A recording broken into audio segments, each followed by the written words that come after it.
Corre, estamos a tiempo. Alcancemos al Maestro.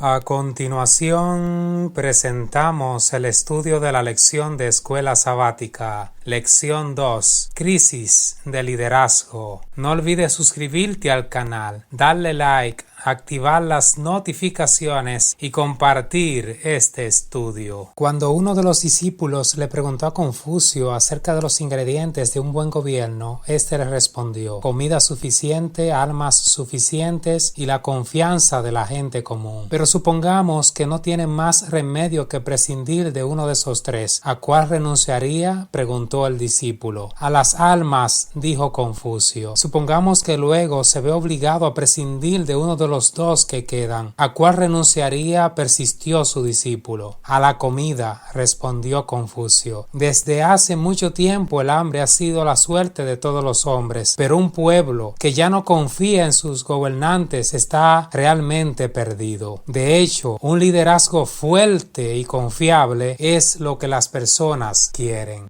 El segundo libro de Crónicas 26 nos brinda un bosquejo del reinado del rey cuya muerte se menciona en Isaías capítulo 6. Uzías reinó durante 52 años sobre Judá. El currículum vitae del rey incluye estrategia militar, expansión de territorios, formación de un ejército bien equipado, la invención de tecnología militar, prosperidad material en su territorio y su gloriosa fama. Sin embargo, se agrega un detalle sombrío y pernicioso sobre la vida del monarca. Mas cuando ya era fuerte, su corazón se enalteció para su ruina, porque se rebeló contra Jehová su Dios. Obviamente, los sacerdotes se opusieron a la intención del rey. Le advirtieron que no le correspondía ofrecer incienso y el Señor le envió una lepra por el resto de su vida. El largo reinado de Uzías fue caracterizado por una prosperidad mayor que la conocida bajo cualquier otro gobernante desde la muerte de Salomón. Sin embargo, una mala decisión deja al descubierto los errores en su liderazgo. Error número 1. La prosperidad exterior no fue acompañada de un reavivamiento espiritual. Los servicios del templo continuaron como años anteriores. Error número 2. El orgullo y el formalismo reemplazaron gradualmente la humildad y la sinceridad. Con el paso del tiempo, todo líder corre este riesgo. Error número 3. Cuando Dios da una medida de éxito, no debemos enaltecernos y considerarnos capaces. Error número 4. Ante el orgullo, el egoísmo y la codicia, el Señor humillará todas nuestras aspiraciones. Error número 5. Debemos cuidarnos de la presunción. Es una falsificación de la fe. La obediencia al Señor siempre es ventajosa. Cuantos más logros, deberíamos ser más humildes y depender más de Dios. La muerte de Uzías alrededor del año 740 a.C.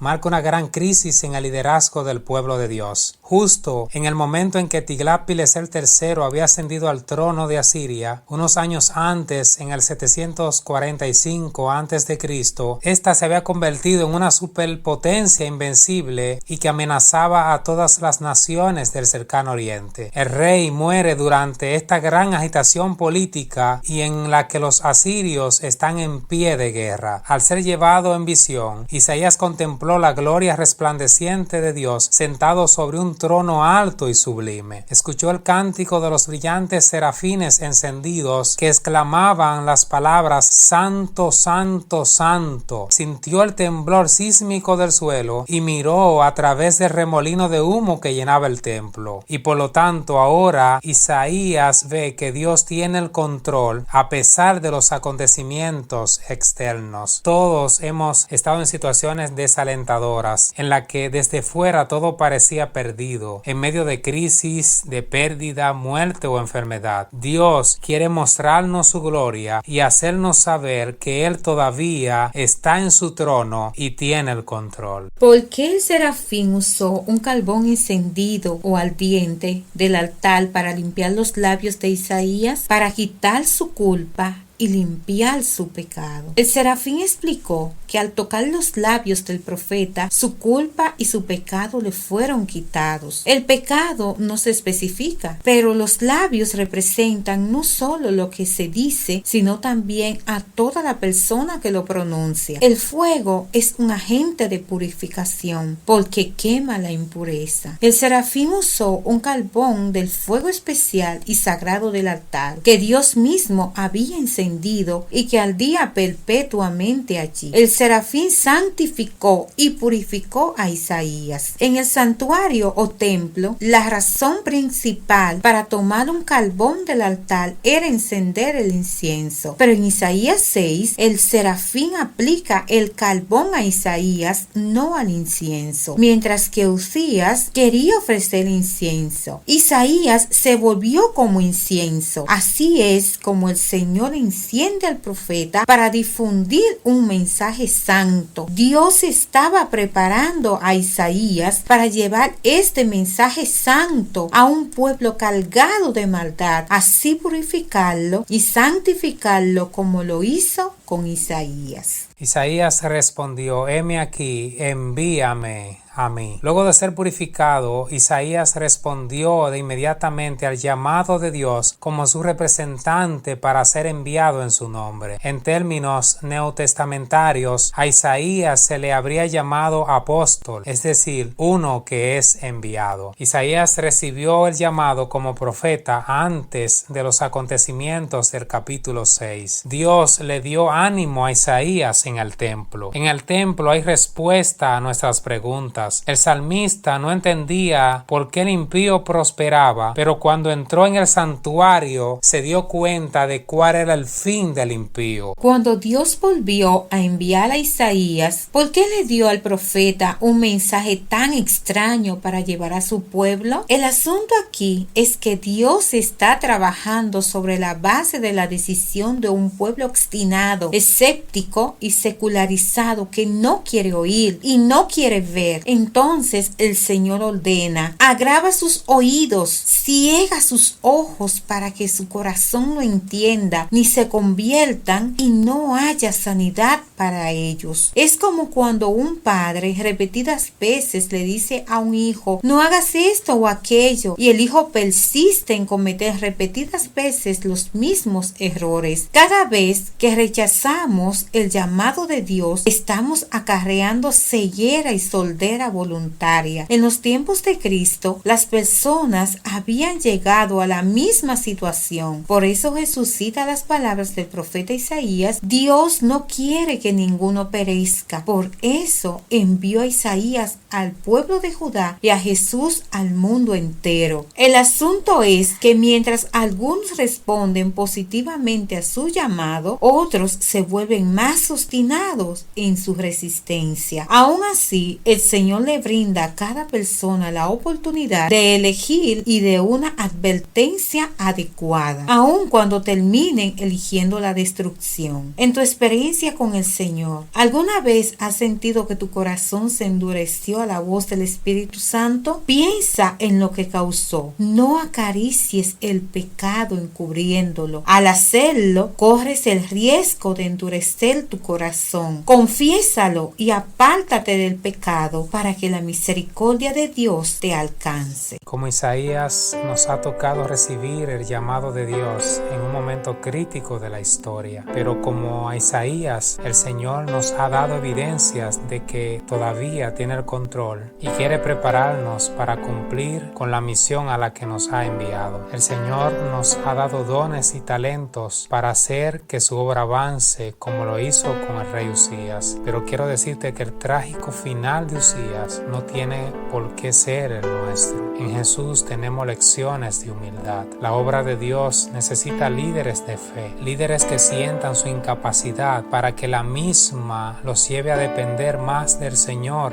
día tras día. Líderes que sean transformados por el mensaje antes de salir a amonestar y a reprender al pueblo. Señor, quita el orgullo y la arrogancia de nuestras vidas. Pasa tu carbón encendido en nuestros labios. ¿Por qué no decir al Señor: heme aquí, envíame a mí. Nadie tiene por qué quedarse en el banco de la iglesia esperando para ver qué sucede. Señor, permítenos ser la generación que prepare al mundo para el encuentro contigo. Dios te bendiga.